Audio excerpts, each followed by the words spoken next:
Almost सारे programme और software में डेटास का यूज होता है। तो डेटा स्ट्रक्चर हमें बताता है कि डेटा कैसे स्टोर होते हैं, डेटा को हम लोग उसमें यूज़ कैसे करते हैं थ्रू बहुत सारे यहाँ पर हैं एरे, स्टैक, क्यू या फिर लिंक्ड लिस्ट।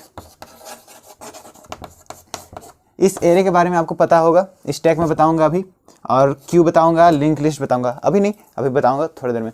अब आपको ये बता दूं कि जब भी आप कोई डेटा का स्ट्रक्चर बनाते हैं, डेटा जैसे एरे में डेटा का ये स्ट्रक्चर है, स्टैक के अंदर में कुछ अलग स्ट्रक्चर होता है, क्यू के अंदर में कुछ अलग होता है, लिंक के अंदर में कुछ अलग होता है, एक दूसरे से लिंक्ड होता है। तो इसी तरह से जो डेटा स्ट्रक्चर्स बनते हैं वो कैसे यूज़ होते हैं वो आपको डेटा स्ट्रक्चर के अंदर में पता चलेगा। इसमें बहुत सारे डेटास के टाइप्स हैं, डेटा स्ट्रक्चर के टाइप्स हैं, primitive, non primitive, linear, non linear, static, dynamic, ऐसे बहुत सारे टाइप्स हैं। मैं आपको बताऊंगा कैसे होगा।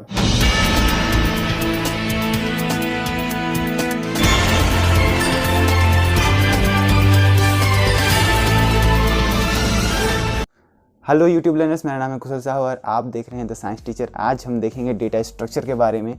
सबसे पहले डेटा स्ट्रक्चर के टाइप्स को हम लोग देखते हैं। आपको पता चल गया होगा कि डेटा स्ट्रक्चर जो होता है वो एक ऐसा डेटास को सेव करने का तरीका, स्ट्रक्चर को बताता है, डेटा को किसी भी स्टोरेज के अंदर में सेव करने का तरीका को बताता है। क्योंकि डेटा से हम लोग बहुत सारे काम करते हैं एक प्रोग्राम के अंदर में। प्रोग्राम के अंदर में हम लोग क्या करते हैं, मेनली कोई डेटास को लेते हैं, उसका एल्गोरिदम करते हैं, उसे प्रिंट करते हैं, उसे शो करते हैं, या फिर उसको इंसर्ट करते हैं, उसे सेव करते हैं। या फिर जो प्रोग्राम है उसके अंदर में अगर आप कोई सॉफ्टवेयर भी उस प्रोग्राम से बना रहे हो तो उस सॉफ्टवेयर के अंदर में बहुत सारे डेटास का ज़रूरत पड़ता है, बहुत सारे नंबर्स का ज़रूरत पड़ता है। तो उसे सेव करने का तरीका, उसे अच्छे से दिखाने का तरीका, जैसे एरे में हम लोग रो वाइज, कॉलम वाइज सभी तरह से दिखाते हैं, उसे अच्छे से दिखाने का तरीका, कब किस डेटा को हम लोग को लेना है, उस डेटा को हम लोग कहाँ यूज करेंगे, उस सारे तरीका यहाँ हम लोग को पता चलता है। तो सबसे पहले हम लोग देखते हैं कि टाइप्स क्या क्या होते हैं डेटा स्ट्रक्चर के।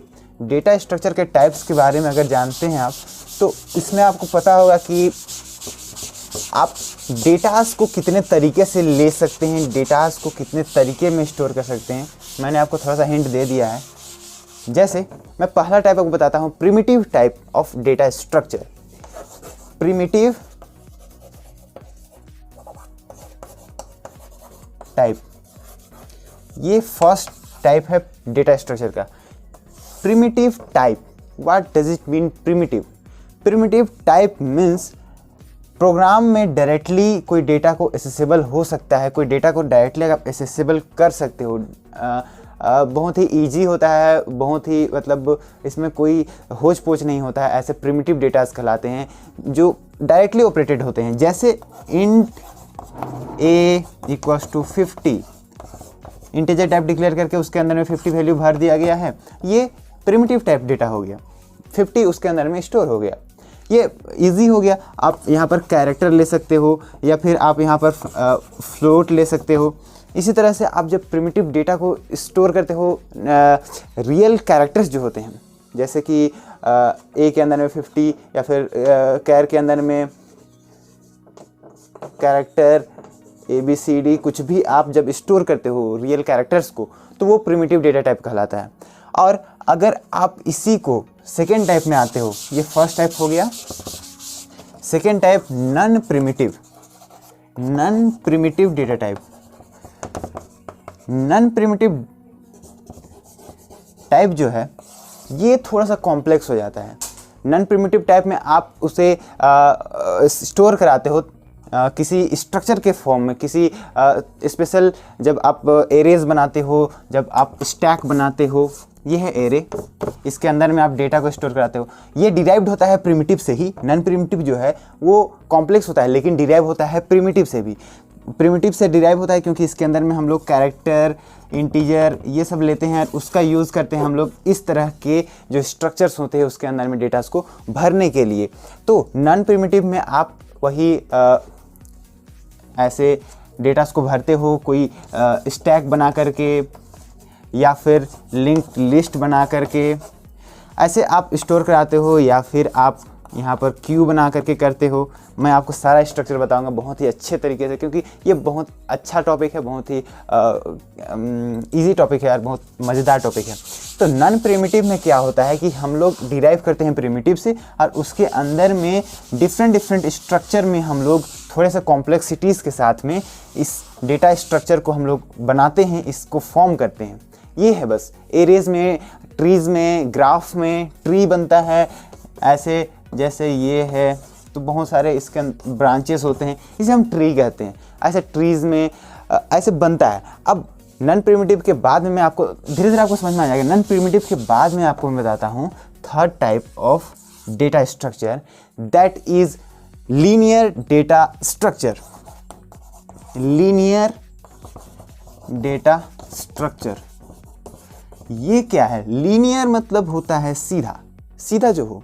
तो अभी मैंने आपको कुछ एग्जांपल्स दिए थे, जैसे ये एरे है, तो एरे एक सीधा है, मतलब कि उसमें कोई होच पोच नहीं है। नॉर्मली आप सीधे सीधे उसमें यूज कर सकते हो कोई भी डेटाज को। आपको अगर यहाँ से यूज करना है डेटा तो आप डायरेक्टली एक्सेस कर सकते हो, यहाँ से यूज करना है डायरेक्टली एक्सेस कर सकते हो। उसी तरह से आप क्यू में भी कर सकते हो, लिंक्ड लिस्ट में भी कर सकते हो, या फिर आप जो भी स्टैक है उससे भी कर सकते हो। तो ये सारे तीनों चारों एग्जांपल हो गए लीनियर डेटा स्ट्रक्चर के। लीनियर डेटा स्ट्रक्चर हम लोग उसे जो एरेज हैं, क्यू हैं, जो स्टैक हैं, जो लिंक्ड लिस्ट है, वो सबको हम लोग अलग अलग पार्ट में डिवाइड किए हुए हैं, उसमें से ये सारे पार्ट्स हैं। तो फोर्थ पार्ट में आते हैं इसी का उल्टा, non linear. Non linear data structure. Non linear data structure क्या होते हैं? जो डायरेक्टली एक्सेसिबल नहीं होते, जैसे ट्री। ये ट्री जो है हम इससे डायरेक्टली यहाँ से अगर आपको एक्सेस करना है तो डायरेक्टली इसे आप एक्सेस नहीं कर सकते। मतलब कि थोड़ा सा होच पोच वाला, जो मतलब थोड़ा उलझा हुआ रहता है, उसे नॉन लीनियर कहते हैं, जो लीनियर ना हो। बस इतना समझ के रखिए। अब नॉन लीनियर के बाद में अगला आता है यहाँ पर फिफ्थ नंबर, फिफ्थ। ये है स्टैटिक डेटा, और आपको जो सिक्स्थ आएगा वो डायनेमिक होगा। स्टैटिक का उल्टा डायनेमिक। आपको एक प्रोग्राम के थ्रू मैं बताता हूँ, ये आपको समझने के लिए। जैसे कि आपने एक प्रोग्राम बनाया, उस प्रोग्राम के अंदर में आपने एक वेरिएबल लिया इंट के, और ये आपने एरे, ये जो है आपको के नाम से आपने एक एरे यहाँ पर डिक्लेयर किया, इंटीजर टाइप। और एक आपने और वेरिएबल लिया इंट एस। अब जब आप कंपाइल कराओगे, तब कंपाइल कराने के टाइम में आप के अंदर में सिर्फ 5 ही वैल्यू डाल सकते हो। तो यहाँ पर जो ये डेटा स्ट्रक्चर बनेगा, इसका जो डेटा स्ट्रक्चर बनेगा, मतलब कि एरे के फॉर्म में, या फिर जो भी आप दूसरा फॉर्म भी यहाँ पर ले सकते हो, क्योंकि आपने एरे पढ़ा हुआ है तो मैं आपको एरे बता रहा हूँ। एरे के फॉर्म में आप जब इसको लिखोगे तो ये हो जाएगा डेटा, स्टैटिक डेटा, क्योंकि इसका साइज, इसका स्ट्रक्चर को आप कंपाइलिंग के साथ में, कंपाइलिंग के बाद में, रन करने के बाद में चेंज नहीं कर पाओगे। तो ये हो गया आपका स्टैटिक डेटा। अब जो डेटा को आप चेंज कर पाओगे, उसका साइज आप कुछ भी रख सकते हो। इंट एस हमने बस लिया हुआ है, उस एस के अंदर में आप कुछ भी भर सकते हो, कितना बड़ा कर सकते हो, तो वो आपका डायनेमिक डेटा हो गया। स्टैटिक डेटा मतलब जो चेंज नहीं होता है आफ्टर कंपाइलिंग द प्रोग्राम, और डायनेमिक डेटा जो है वो चेंज कर सकता है, उसका साइज बढ़ सकता है, उसके अंदर में हम लोग लिस्ट बना सकते हैं, कुछ भी कर सकते हैं। तो स्टैटिक और डायनेमिक ये हैं इनके टाइप्स। अब आते हैं, ये तो हो गया types of data structure. Types of data structure complete. उसके अंदर में हमने मेनली देखा एरे। एरे क्या होते हैं, उसके बाद हमने देखा मतलब उसके अंदर में क्या क्या आता है। एरे, स्टैक आ गया था, लिंक्ड लिस्ट, ये लिंक्ड लिस्ट आ गया था, और लास्ट आया था क्यू। तो इन चारों के बारे में थोड़ा सा जान लेते हैं क्या क्या होते हैं। एरेज क्या होते हैं? एक ऐसे बॉक्सेस के फॉर्म में एलिमेंट्स को स्टोर, एलिमेंट्स बनते हैं, उसके अंदर में डेटा को स्टोर कराने के लिए आप इसे 1D 2D बना सकते हो। 3D के लिए आप सोच सकते हो, बट वो स्क्रीन के बाहर आ जाएगा। तो 2D के बारे में आप सोच सकते हो, 3D के बारे में सोच करके आप उसको कर सकते हो आपको अगर करना है तो। एरे ऐसे होते हैं जिसके अंदर में एलिमेंट्स होते हैं, उसको अलग अलग जो एलिमेंट्स हैं उसके अलग अलग एड्रेसेस होते हैं, अलग अलग एड्रेसेस में हम लोग कुछ डेटास को यहाँ पर स्टोर कराते हैं। अब एरे कंप्लीट, देखते हैं स्टैक के बारे में। स्टैक क्या होता है? स्टैक इज समथिंग जो आप जब, जैसे कि एक कंटेनर आप समझ लीजिए, उस कंटेनर के अंदर में आपने डेटा भरा, ऐसे कंटेनर्स बनते हैं, उसके अंदर में आप डेटा को स्टोर करते हैं। और अगर जो कंटेनर को आप पहले भरते हो, इसके अंदर में कुछ डेटा को आप जैसे नीचे में 5 रखा, उस ऊपर में 6, फिर 2, फिर 3, फिर 4, फिर 1। अब स्टैक एक ऐसा कंटेनर होता है, एक ऐसा स्ट्रक्चर बना हुआ होता है जिसके अंदर में आप जब कोई भी भरते हो एलिमेंट्स को, उसके अंदर में आप कुछ एलिमेंट्स को डालते हो तो वो एलिमेंट सबसे नीचे जाकर दब जाता है। जैसे फर्स्ट वाला एलिमेंट 5 हो गया, 6 हो गया, 2 हो गया, 3 हो गया, 4 हो गया, 1 हो गया। जब उसका यूज़ करने का होगा तो आपको सबसे पहले ऊपर वाला डेटा को ही यूज कर पाओगे, ताकि नीचे वाला डेटा फिर खुल जाए, फिर उसको यूज कर पाओ। मतलब यहाँ पर आप जो सबसे पहले डालते हो उसको आप पहले यूज नहीं कर पाओगे। ये एक कंटेनर, इसीलिए मैंने आपको कहा कि कंटेनर के थ्रू में आप इसको समझिए कि सबसे नीचे जो है उसे आप पहले यूज नहीं कर पाओगे, सबसे ऊपर में जो है उसे आप पहले यूज कर पाओगे। इसीलिए इसे कहा जाता है लीफो। लीफो, इसका आपको कभी कभी आ जाता है डेफिनेशन क्या होता है। लीफो का मतलब होता है लास्ट इन फर्स्ट आउट, ये इसका फुल फॉर्म है। LIFO, last in first out, मतलब सबसे लास्ट में जो इन किया हुआ है। सबसे पहले ये इन हुआ, फिर ये, फिर ये, फिर ये, फिर ये, फिर ये, मतलब सबसे लास्ट में जो इन हुआ उसको सबसे पहले आप निकालोगे। एक ऐसा कंटेनर बन जाता है। जैसे एरे के अंदर में अलग अलग एलिमेंट्स होते हैं, उसी तरह से इसका भी एक अलग अलग एलिमेंट्स का अलग अलग एड्रेस होता है, और उसका जो है निकालने का, उसका जब आप उसमें इंसर्ट करते हो, जब आप उससे डेटा को अपने लिए कुछ यूज़ के लिए वहाँ से निकालते हो तो उसका लास्ट इन फर्स्ट आउट के थ्रू निकलता है। लास्ट में जो डालोगे वो सबसे पहले निकलेगा। अब नेक्स्ट आते हैं लिंक्ड लिस्ट का।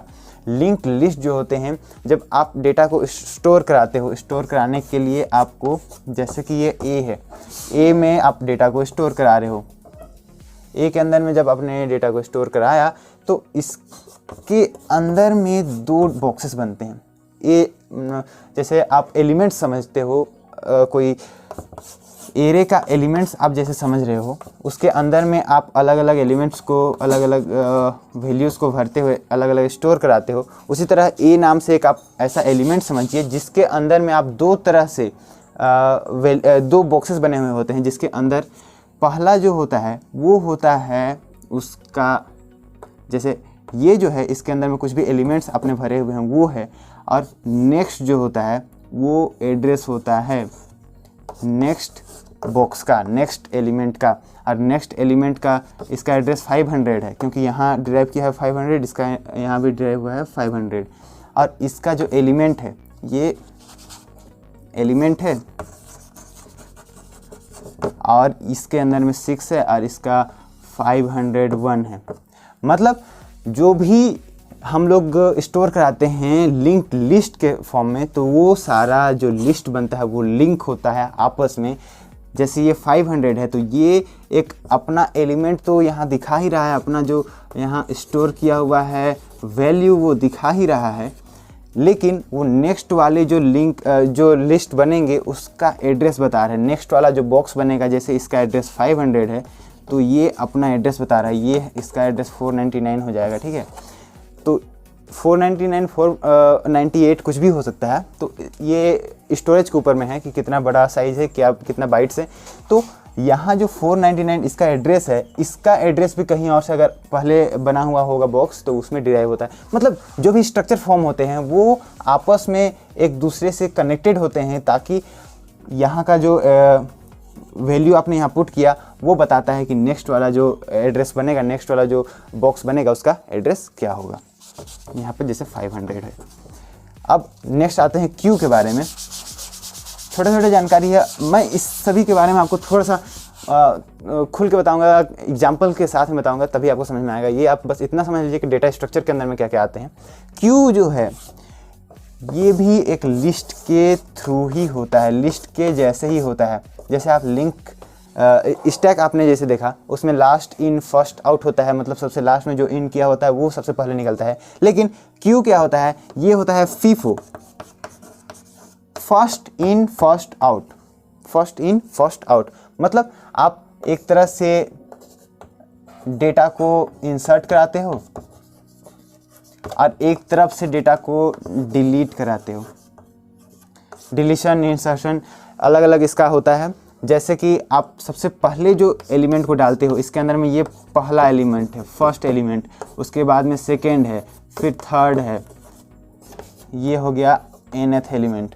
सबसे पहले जो एलिमेंट डाले हुए हो उसे सबसे पहले आप यहाँ से यूज़ कर पाओगे, उसे सबसे पहले आप यहाँ से एक्सेस कर पाओगे। ये है फर्स्ट इन फर्स्ट आउट, मतलब सबसे फर्स्ट में जो भी इन हुआ है उसे सबसे पहले आउट करेगा।